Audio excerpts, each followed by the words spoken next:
KP assembly जी मखसूस सीटुन ते चूंडियल मेंबरन कसम खणी वरतो आहे। केपी जे गवर्नर फैसल करीम कुंडी मेंबरन के कसम खणायो। अदालत मेंबरन के कसम खणाइण लाइ केपी जे गवर्नर फैसल करीम कुंडी के नामज़द कयो हुयो। केपी असेंबली जे मखसूस सीटुन ते चूंडियल मेंबरन कसम खणी वरतो आहे।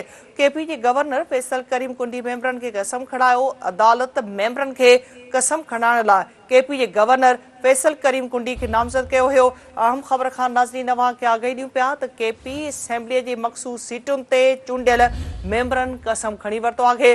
केपी जे गवर्नर फैसल करीम कुंडी मेंबरन के कसम खणायो। अदालत मेंबरन के कसम खणाइण लाइ केपी जे गवर्नर फैसल करीम कुंडी के नामज़द कयो हुयो। केपी असेंबली जी मखसूस सीटुन ते चूंडियल मेंबरन कसम खणी वरतो आहे। केपी जे गवर्नर फैसल करीम कुंडी मेंबरन के कसम खणायो। अदालत मेंबरन के कसम खणाइण लाइ केपी जे गवर्नर फैसल करीम कुंडी के नामज़द कयो हुयो।